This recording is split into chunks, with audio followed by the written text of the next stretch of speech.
Buen día para todos. Me quedó una duda, a Vega y al otro doctor por ahí. ¿Todas las leucodistrofias tienen compromiso en la médula? O sea, específicamente me gustaría saber si en el Pelizaeus-like tiene compromiso en la médula.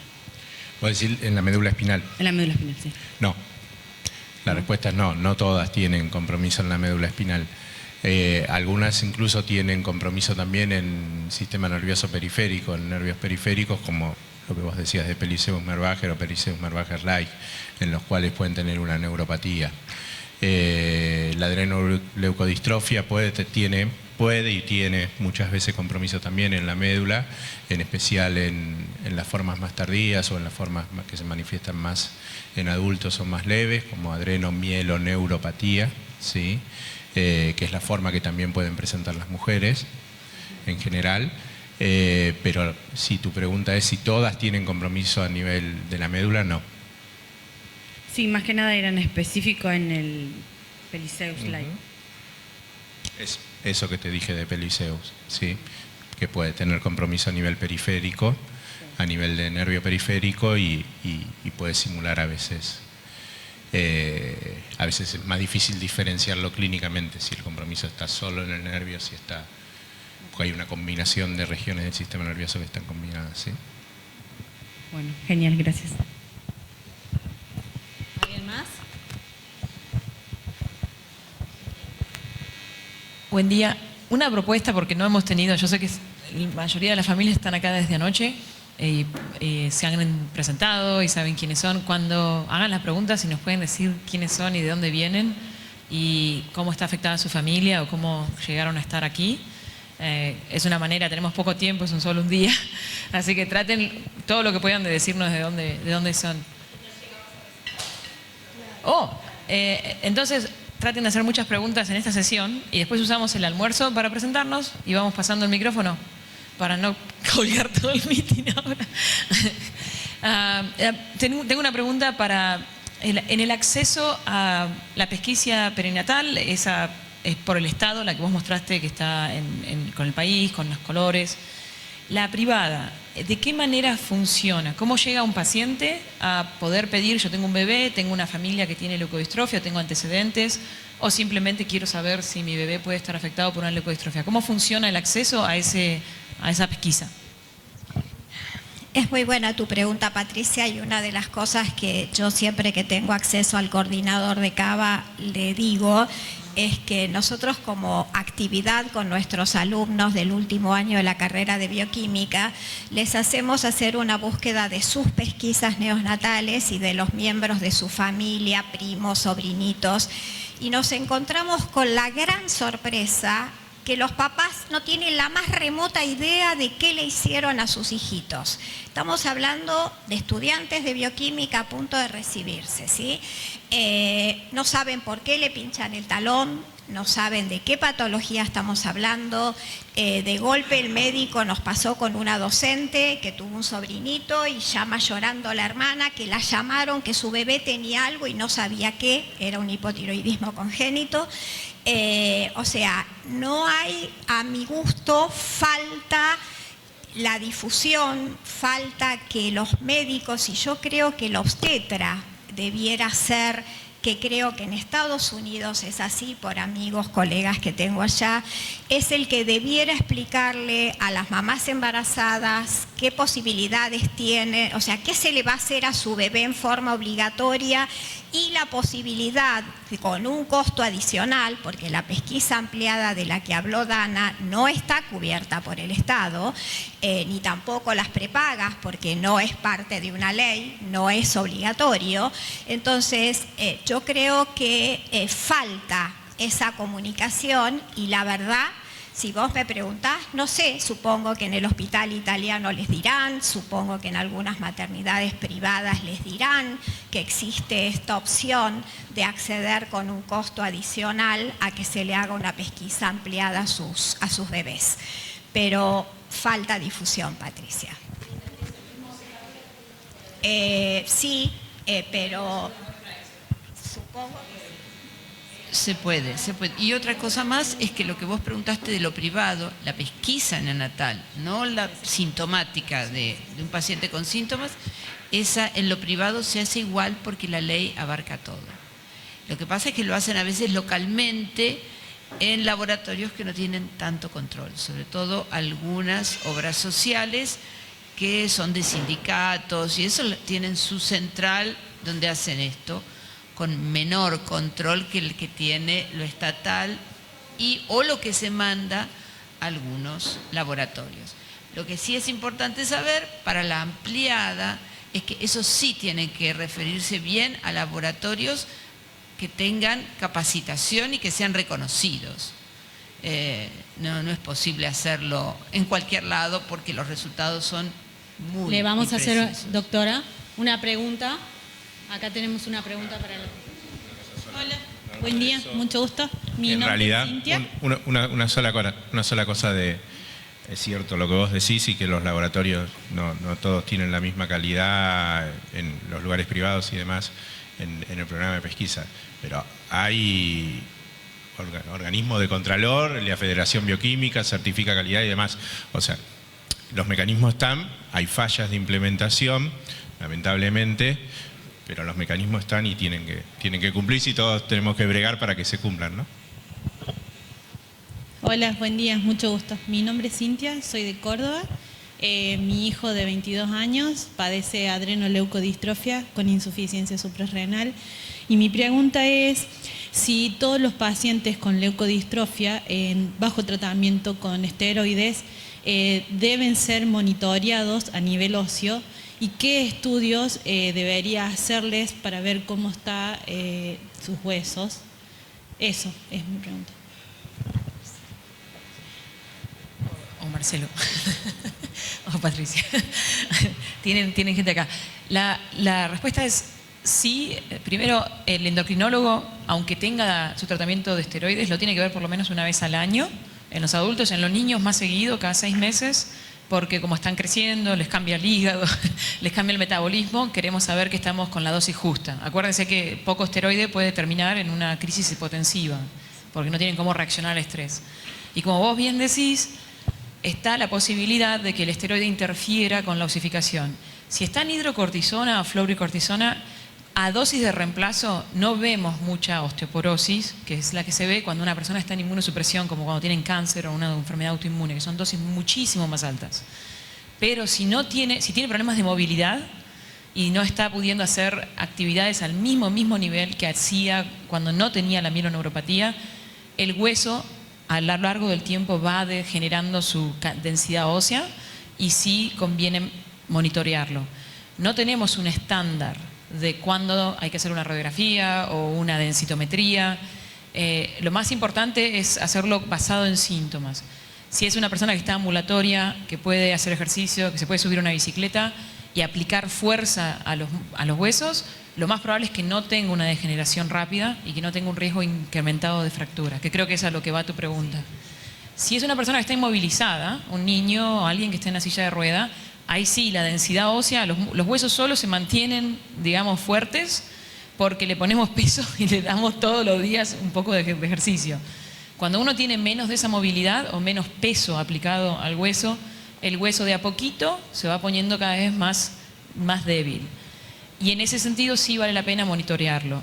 Y lo más importante igual, más allá del monitoreo, de que tengo la radiografía o tengo la desintometría, es la parte sintomática. ¿Tienen dolor? Porque no le damos medicaciones más allá de la vitamina D y de tener una dieta de calcio adecuada.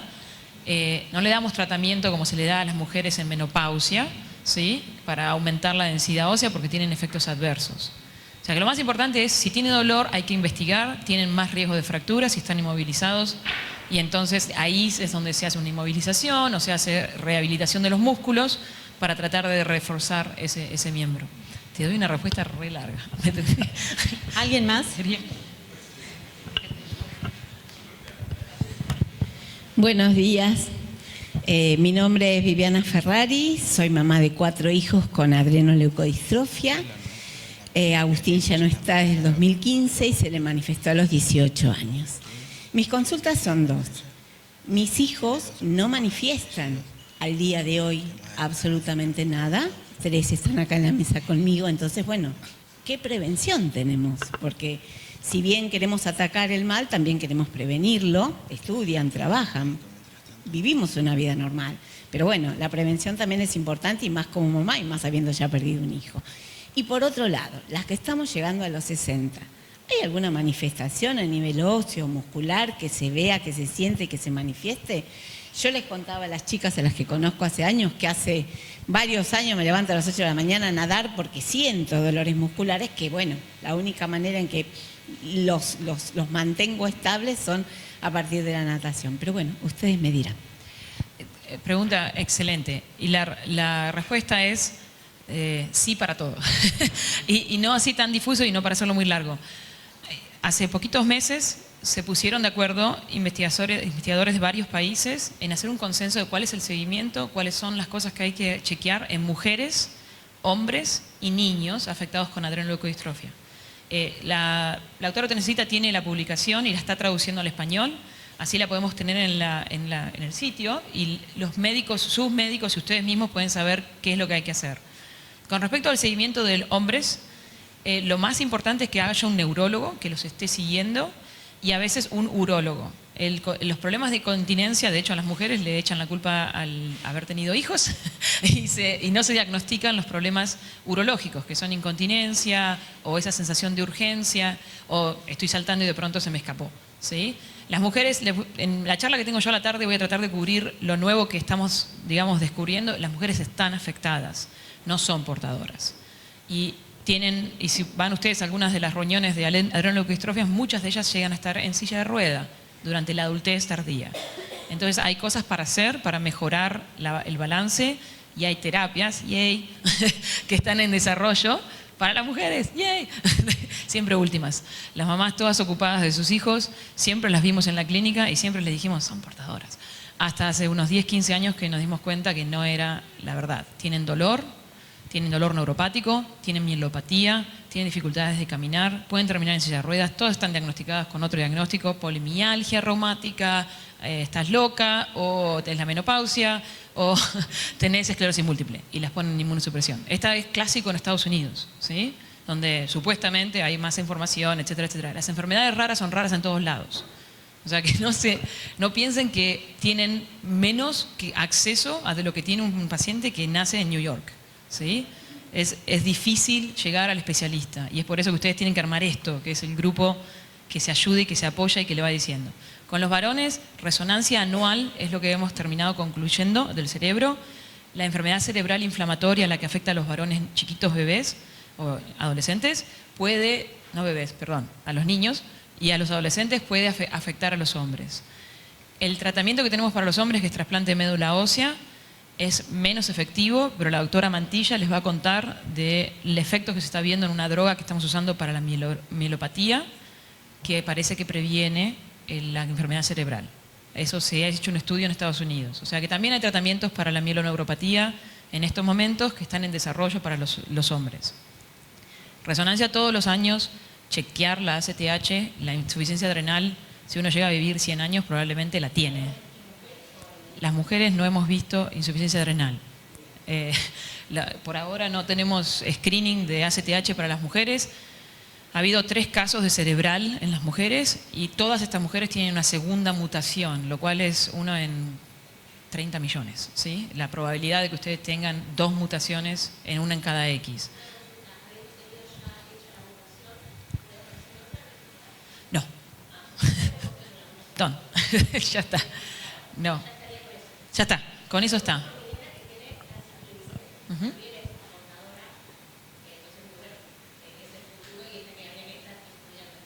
Sí, y de hecho, si tiene 15 y está en redes sociales, hay un grupo que es Don't Forget the Girls. Sí, Don't Forget the Girls está en inglés, pero hay un montón de mujeres en ese grupo que hablan español. Algunas son coordinadores con nosotros, que son puertorriqueñas y de México, y etcétera, que se pueden, porque en realidad también hay otro aspecto de las mujeres jóvenes en edad reproductiva que saben que tienen la mutación, que es la planificación familiar, y eso es muy privado. Pero hay opciones para no tener un hijo afectado si uno decidiera hacer inseminación in vitro y selección de embriones, etcétera, etcétera. Y la ley en nuestro país, aquí en Argentina, lo permite. El acceso es otra cosa, como siempre. Y la decisión personal, ¿no? Esto tiene que ver con creencias, si uno tiene opciones o no, porque a veces nuestra cultura o nuestras creencias no están de acuerdo con ciertas cosas y hay que respetar. Pero es importante que las niñas que están adolescentes y que se hacen mayores empiecen a tener su propia autonomía y entendimiento de la enfermedad para poder además, y que la padecen y que van a tener ellas también que prestar atención a su cuerpo. Así que paro porque sigo. En la charla de la tarde tengo bastante de todo lo que sabemos de mujeres, de hombres y le puse un poco de énfasis a los tratamientos que usamos en general. Hola, buenos días. Sí, perdón, estoy un poco nerviosa porque es nuestro primer encuentro de familias. Soy mamá de Simón y de Francisco. Francisco está diagnosticado con síndrome de Krabbe, tiene actualmente 1 año y 3 meses casi. Y bueno, Simón, gracias a Dios, no tuvo ningún problema, totalmente normal, niño sano. Mi pregunta es la siguiente: nosotros tenemos interés en hacerle el estudio de la mutación a Simón para ver si es portador, portador de Krabbe o si puede llegar a desarrollar, Krabbe o algún otro tipo de leucodistrofia durante su niñez o adultez. No, perdón, no te entendí bien. ¿Cuál era la pregunta?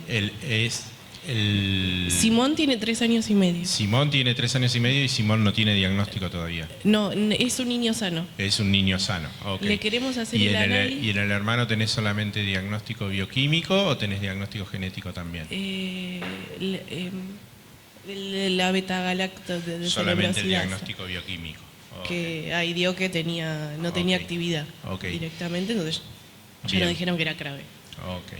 Y tu pregunta es si podés hacer un diagnóstico presintomático, digamos, en Simón. Claro. Esa es la pregunta. Si puede llegar a desarrollar, bueno, mi duda es si puede llegar a desarrollar Krabbe o algún otro tipo de leucodistrofia. Ok. O si mamá y papá solo somos portadores de Krabbe, no sé cómo preguntarlo bien. Está clara, la pregunta está clara. A ver.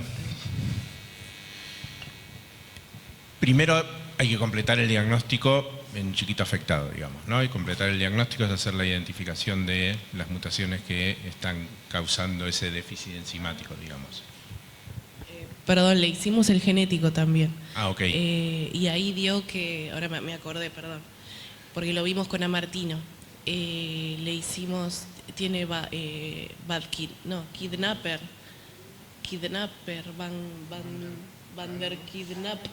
Vandernap, ese, perdón. Entonces tiene otro trastorno. Claro, tiene Krabbe y la mutación con Vandernap. Eso, bueno, sería más profundo. Ok, bueno, a ver, el objetivo no es tanto ver así cosas muy específicas de consultas individuales. Sí. Estás en seguimiento con Hernán, tiene súper experiencia. La primera recomendación es discutir un poquito esos hallazgos de los estudios diagnósticos como para terminar de definir si es Krabbe solo, sería lo más probable, ¿sí? O es otro tipo de leucodistrofia. Digamos, definir un poquito eso porque sería sumamente llamativo que hubiera coexistencia de dos leucos, digamos, ¿no? Entonces, eso es una consulta puntual para que charles, por favor, con Hernán en la próxima consulta con él en el consultorio, digamos. Porque eso es lo que va a definir también las posibilidades de estudio en el hermanito en Simón asintomático, ¿sí? Ahora, conceptualmente, digamos, en aquellas enfermedades en las cuales no tenemos un tratamiento preventivo o un tratamiento modificador de la enfermedad, ¿sí? La recomendación es no hacer un diagnóstico genético presintomático en menores, ¿sí? En aquellas enfermedades, insisto, en las cuales no tenemos una conducta terapéutica modificadora de la enfermedad en forma preventiva, ¿sí? es una historia larga, digamos, pero esto obedece a una situación de respetar la autonomía, digamos, de la persona que va a ser testeada, ¿sí? En el sentido de que Simón en este momento no tiene posibilidad de decidir él por sí si quiere ser estudiado o no en forma presintomática, ¿sí? Entonces, hasta tanto eso no pueda suceder, digamos, que él tenga capacidad de participar en la decisión, uno no debería avanzar sobre su autonomía y no debería hacer un diagnóstico presintomático. Estoy hablando de generalidad, no estoy hablando del caso particular de tu familia, porque no lo conozco y vuelvo al principio, a eso, a la importancia de la charla, y esto lo discutas también con Hernán, ¿sí? Distinto es en aquellas enfermedades en las cuales sí hay conductas terapéuticas modificadoras, preventivas, y en las cuales es importante, ¿sí?, poder hacer esas conductas, tomar esas conductas terapéuticas, ¿sí?, antes que se manifiesten los síntomas en forma más florida, más manifiesta, ¿no? Entonces, en esa sí claramente hay una recomendación y de cierta manera una obligación, y es buena práctica ir a buscar, digamos, el diagnóstico antes que aparezca, el diagnóstico molecular antes que aparezcan la sintomatología. Por eso hago esa pequeña que no es tan pequeña, diferencia entre cuándo uno debería hacer un diagnóstico presintomático genético y cuándo no debería, digamos. Y que, como ves, es algo que también enfermedad a enfermedad va cambiando a la luz de que aparezcan nuevas alternativas terapéuticas o a la luz que aparezcan estudios de investigación que requieran entre sus criterios de inclusión sujetos en riesgo presintomático. Entonces es algo que va cambiando momento a momento, tiempo a tiempo para cada enfermedad. Por eso digo que es una decisión que uno no puede hacer una recomendación general, digamos. Así que, para hacerlo más breve, primero volver a charlar con Hernán, porque creo que hay algo ahí para terminar de aclarar en cuanto al diagnóstico, o hay algo que no se termina de comprender del todo. Y segundo, charlar esto puntual, a partir de eso también con Hernán, esta inquietud que ustedes tienen, porque tiene que discutirse en forma amplia, ida y vuelta entre ustedes con Hernán, más allá de esta respuesta general en la reunión, ¿sí? Le vamos a hacer una pregunta más y a la tarde podemos volver a preguntar. Ahora tomamos una sola más y debemos continuar, ¿sí? ¿Quién está? El señor. El señor que está esperando.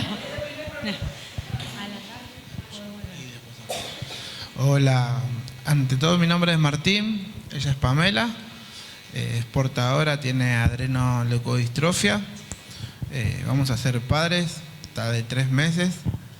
Bueno, ella tiene 2 hermanos fallecidos por la enfermedad y todavía no sabemos el sexo del bebé y no queremos anticipar si llega a ser varón. ¿Qué posibilidad hay del tratamiento? Si se manifiesta, cuando se manifieste recién se puede empezar a tratar, o si cuando nace nos podemos dar cuenta si es portador o no, porque creo que hay una posibilidad que si es varón que no sea portador también, y si es nena, bueno, si se puede hacer un seguimiento, como, bueno, y por ella también. Yo, por ejemplo, tengo a mi suegra que se tropieza mucho y ella no sabe, de su ignorancia. Nosotros nos contactamos con Verónica y nos empezó a comentar y nos empezó a decir, bueno, que el tema del tropiezo también es por el tema esto de la enfermedad, ¿no? Y yo, bueno, yo quiero saber por ella también, que tiene 30, a ver si se puede hacer un seguimiento para evitar eso o más o menos mantenerlo. Y más que nada el tema del bebé. Todavía nosotros no sabemos el sexo del bebé. Por ahí nace nena y nace, bueno, portadora como ella, pero si es varón y sale portador, ¿cómo tenemos que seguir? Porque yo de mi parte no soy nuevo en esto. Y ella también. Ella hizo los estudios en el laboratorio. En el laboratorio de Chamole le falta hacer un estudio que es bastante costoso, para saber qué rama de la leucodistrofia es.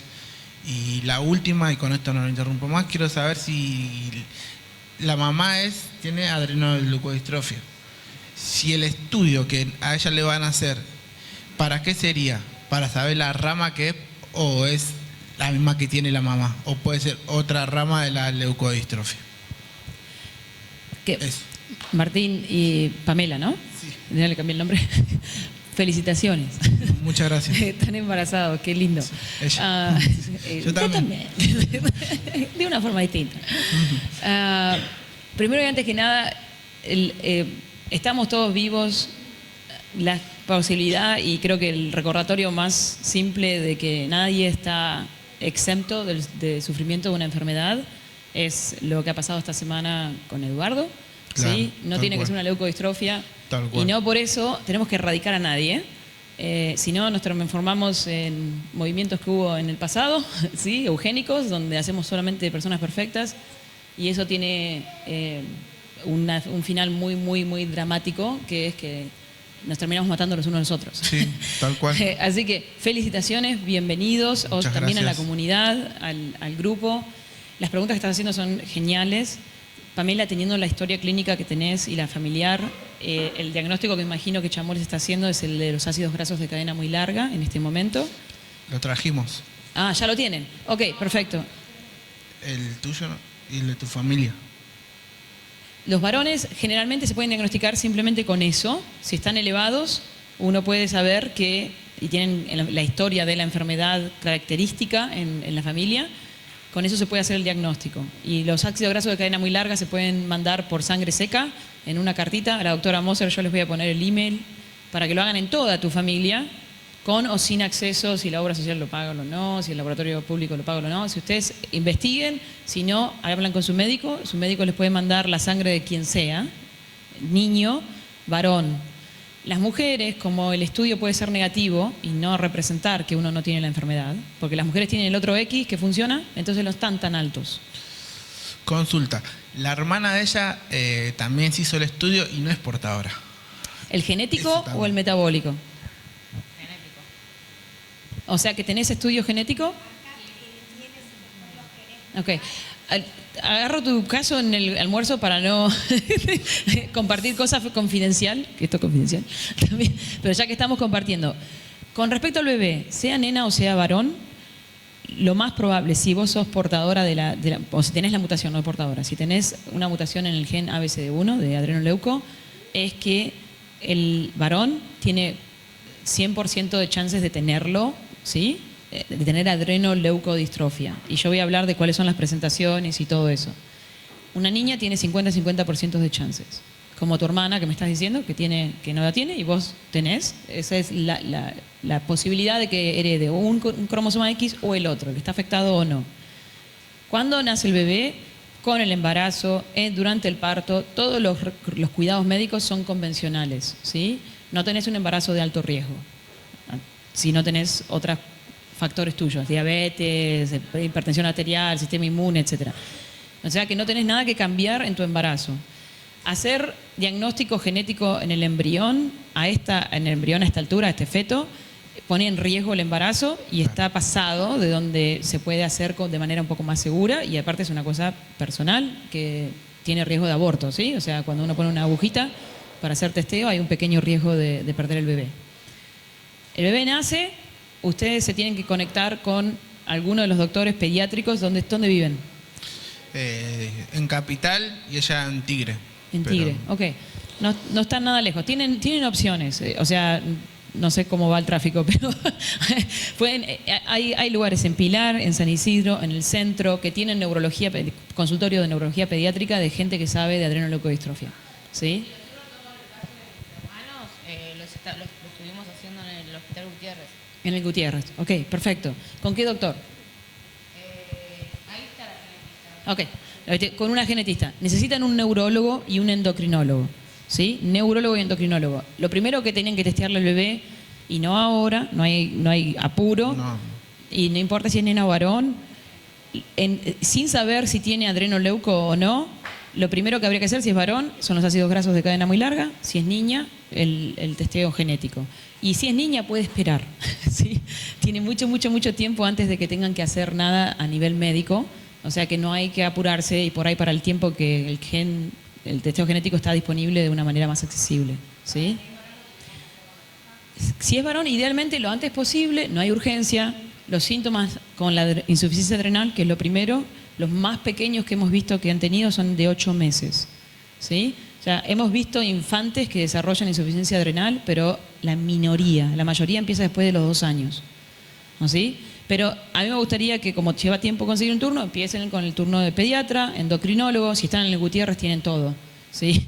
O sea, endocrinólogo ahí, hacen los ácidos de cadena muy grandes, los ácidos de cadena larga, y la ACTH y el cortisol se le mide alrededor de los 6 meses y cada 6 meses desde entonces, el resto de la vida. Cuando cumple 2, resonancia cada 6 meses. Cuando cumple 18, resonancia cada año.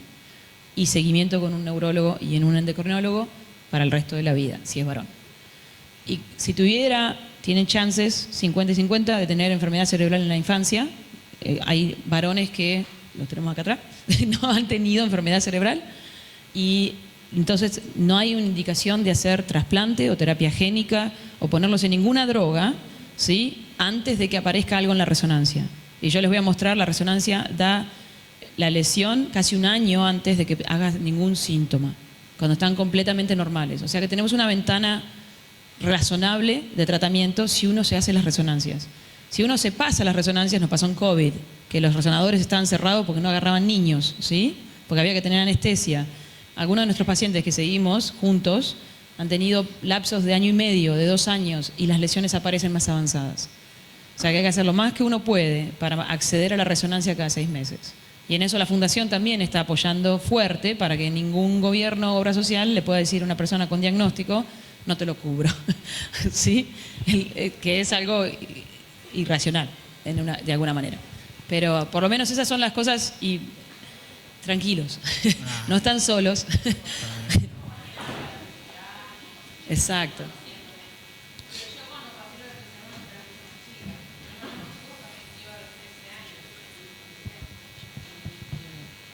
Bueno, nada, el más grande, no sabíamos, no le habían diagnosticado a mi mamá. Supuestamente fue una muerte súbita, pero él sufría de que tenía muy grande el exófago. Y bueno, nada, una vez durmió, nunca más se despertó y falleció a los 10 años. Mi mamá hasta ahí no lo sabía. Después nació mi hermano más chico y empezó con una desviación de ojos. Se dieron cuenta en el colegio y bueno, nada, fue al oculista, lo mandaron anteojos. Como mi mamá nunca le dijeron las posibilidades que tenía de ser portadora y nada de toda esta enfermedad. Y bueno, después cuando empezaron a hacer estudios en el Gutiérrez por el tema de la vista, porque quedó ciego y no sabían el por qué, fue cuando le diagnosticaron que tenía adrenoleucodistrofia.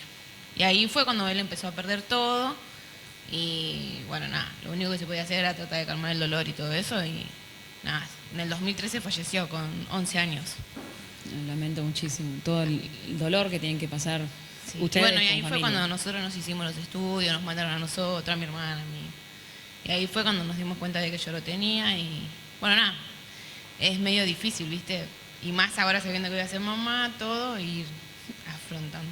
Pero bueno, por eso nos contactamos con Verónica cuando supimos que íbamos a ser papá y ella fue la que nos asesoró con todo esto. Y hoy estamos porque ella nos había mandado la invitación y todo. Sí. Hoy vamos a conocerla. Y, bueno, su bebé está en una historia distinta de la enfermedad. Gracias a todas las cosas que tu familia ha hecho, los médicos que están tratando a la familia han hecho para que vos sepas que tienes la enfermedad y las cosas que la comunidad está haciendo junta. Sí. Quédense tranquilos, que van a poder tener una vida muy normal con este niño o niña, quién sabe, y felicitaciones de vuelta. Bueno, muchas gracias. Si la abuela necesita doctora o doctor, sí, de adulto que tenga experiencia en adrenomieloneuropatía, que a veces, o neuromuscular. Cualquier neurólogo que haga neuromusculares es una buena persona, pero tu mamá tiene que recibir tratamiento también.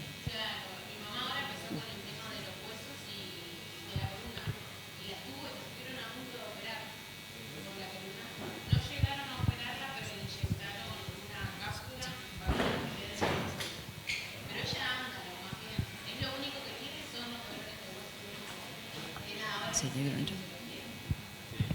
Muchas veces son interpretados como problema de columna, como dolor de disco, y con lo que es el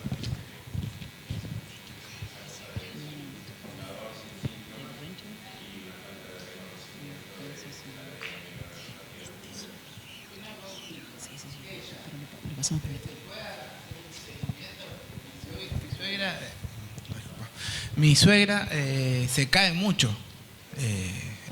Ella y la hermana piensan que Todas. es chuequita, pero Todas. no. Ahora nosotros nos dimos cuenta que Todas las mamás tienen que tener un neurólogo que por lo menos ven una vez cada año, cada 2 años. Anual es ideal. Claro. ¿Y eso en dónde se haría? un neurólogo de adultos, como decía Patricia, o alguien de neuromuscular, o un neurólogo de adultos con experiencia Especializado en el tema. Exacto. Tenés aquí 2 que están en el Rivadavia. Ah. Y en el Ramos, sorry, Ramos Mejía. Ah, Rivadavia, que no nada que ver.